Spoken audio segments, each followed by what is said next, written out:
Well, it's time to play. And today, there's a lot to show and quite a bit of work to do here in the Gigafactory. What you see right now is a train going by in our newly configured train station area. Remember what we had before. We were over in this F row over here. And in this F row, we had the trains coming in and all the train stations were just all in a row here. All the train stations were lined up right down this row.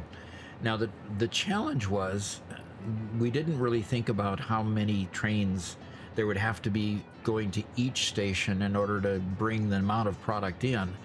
And what we found out is that they were backing up quite frequently.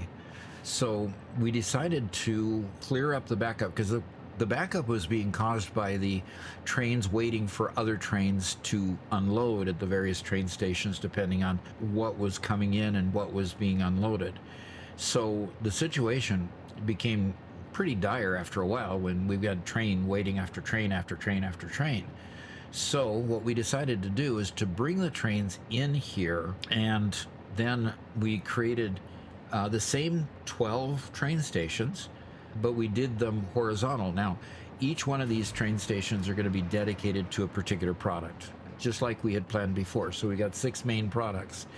And over at this end of the tracks that are already running, because these at this end don't have anything hooked up to them quite yet. At this end of the train station, we have the iron line and the copper line and the steel line.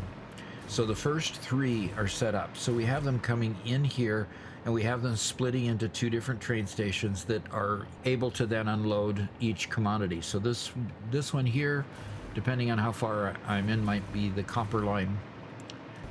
And so the iron line here, we have a train coming in to deliver iron. Now, notice none of the outputs are connected.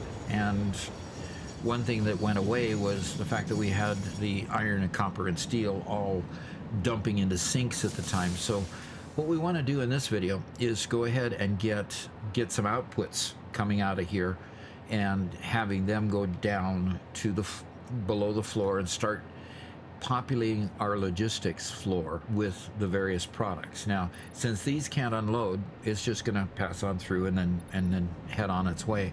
Pretty soon we'll go ahead and punch some floor holes and send the product down and start retrieving it. We want to then kind of figure out what our logistics are going to look like to get it from this. This should be the E row right here, not labeled at this point. Have the E row right here, get it to the A row on the other side, and at the A row that will start populating them all, at least somewhere over there, either an A or B or whatever. I think we haven't decided totally yet exactly what that's going to be looking like. So that's what we're trying to determine on this review here. And let's start punching those lines down, and I'll turn the camera back on as soon as we get a few bit done, and I'll show you what's happened.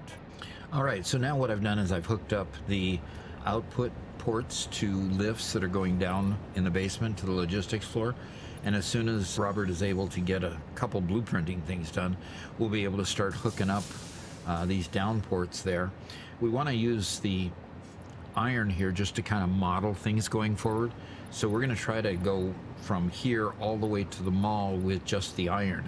And then if it works and it looks good, we'll start replicating that across the other commodities as well. So we're going to build some in the basement, and Robert's got a hole for me to crawl down there. Is there any light down there, Robert? No. Ooh, it's pretty dull down here. Okay. And right now, okay, got some coming down into Fort Hill. I'm gonna have to turn on my thing here. Okay. So these 2 are pulling into a container. So the first 2 ports, and obviously this one port has already completely filled this container. Wow. And this one's working on it, and oof, it's pretty close to being full. Okay. And it looks like you got a floor piece. So is your blueprinting these containers? Is that what your blueprint is doing? Yes. So these will come out and then go down and then come in. And then the center between the 2 should work just fine. Now Robert, did you notice you're building it on a foundation down here? So the blueprint actually put it one foundation up from the floor? No, go down. Oh my. Okay. It's a bit deceptive, isn't it? Yes, it was a kind of an optical delusion. Yes. Okay. Now, when you hook this to the ceiling, is the blueprint gonna actually hook it to these down ports? So I won't be able to blueprint the conveyors and the lifts, but I can blueprint everything else. You're not going to be able to blueprint the conveyors and the lifts? Correct. Okay. Yeah, I had a suspicion that they wouldn't connect right. So you just have to be able to be sure to somehow get them hooked up right. Okay. So you ready to blueprint and put this same thing underneath these others? Yes, I just built another sub-basement floor, so I can put a blueprinter down there where Garrett can't get mad at me. Oh, man. Having it... You know, these underlings that complain and drive management, it should be fired. Wait, are we talking about me or Garrett? I'm talking about Garrett in this case. Oh, okay. Because, see, now you're having to work on a floor that's... Wow. Well, this is cool. Yeah. Look at all this swimming pool down here. It's a feature, not a bug. This is where we put our recreation, right? Okay. There you go. Okay. Nice.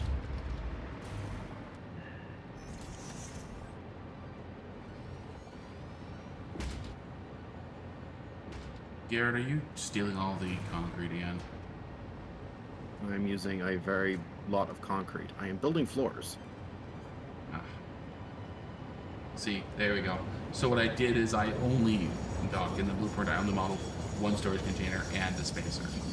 And so they tiled side by side to give us all of them. Okay, so how well do they line up with portals?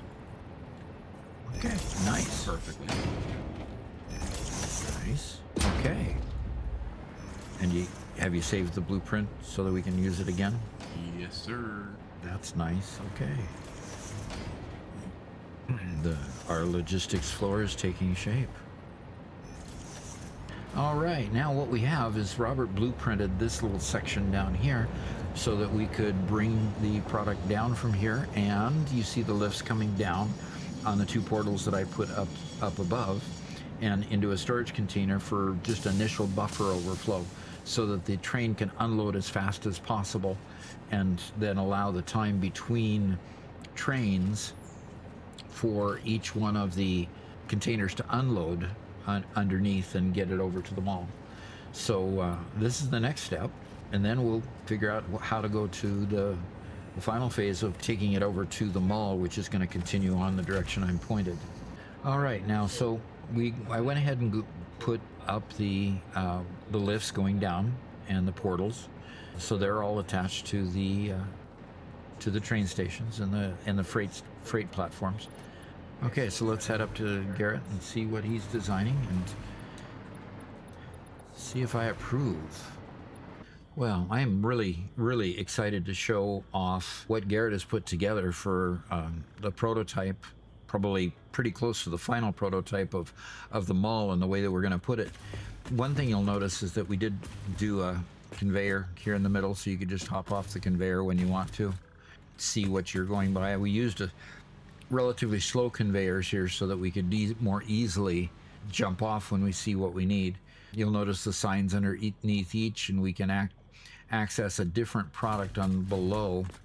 There's going to be a different product here, and there's a totally different storage unit up above. So there's two industrial storage units that will each have product. And behind the scenes, there's of course a lot of work going on where basically, if I just show you that, here's the two containers. And if we look above, once they leave the containers, they're going into the depot. So you got a dimensional depot uploader here. When the depot is full, the industrial container starts filling up. When the container is full, of course, you'll be able to access it from the front. Same thing's happening at both top and bottom and underneath. You'll see another dimensional uploader down there. it's just ready for us to start plugging in different products into different portholes here. So once we get those going, and the things I like here is it's so nicely lit, and it's very compact. It's taking up a lot less space than our last mall did in the Mega Factory. And I like that fact because, you know, we don't need to devote as much space to a mall as we used to with a dimensional loader. A dimensional loader probably takes care of 90%, 85, 90% of our needs. It's only when we're building an intense amount of stuff that we need more than what the dimensional loader can do, that we would come here and unload and get stuff out of here. So this kind of is the end point to all the logistics, you know, from the trains underneath to the mall, and then from the mall it goes to the different floors that need either iron ingots or copper ingots or whatever part is here in the mall. So another thing I'd like to show you that I don't think I've showed you before, out here we've done a significant amount of building, and first thing you see very strongly right ahead is you see this large copper looking tower. That is we're calling it the Copper Tower. We have somebody that named it, gave it a name. The building that's right below me is the steel factory. And so there's foundries down there making steel, and the steel ingots are going into the train station. Eventually we'll have that third line hooked up as soon as we get that going.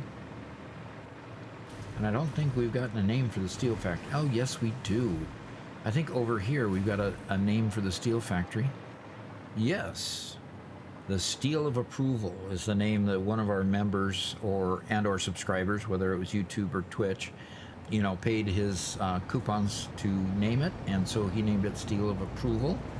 And who was that, Robert? Do we remember? I think that was Shano. Okay. Oh, my. I don't think I can get up high enough. I'll fly up there and see if I can remind myself. Yeah, why don't you do that, and we'll get a name off of that. And there's the train station. There are 8 different lines of copper, raw copper, coming into there, filling up a train station there. And then over here, the building I've been working on just recently is for cement, and that has not been named because it's not finished yet. And then over here is a building we call the Iron Dome, and I don't believe it's been named either yet, has it? Nope, that's what I named it when I built it. Yep, named it the Iron Dome to begin with, and that name has stuck so far. And it's just been really cool. And remember, you know, it's our members that are kind of playing collaboratively with us. They're suggesting ways to build things. They're suggesting how to get things done, what names to put on buildings, and we're having a lot of fun. So we have a Discord, and the Discord address is URL is in the description down below. We also have a server for the Satisfactory that we're going to use more frequently here in the short future, and then we're doing Minecraft as well. So come join the party. We're having a lot of fun, and hope to see you again next time we're filming. Talk to you later. Bye bye.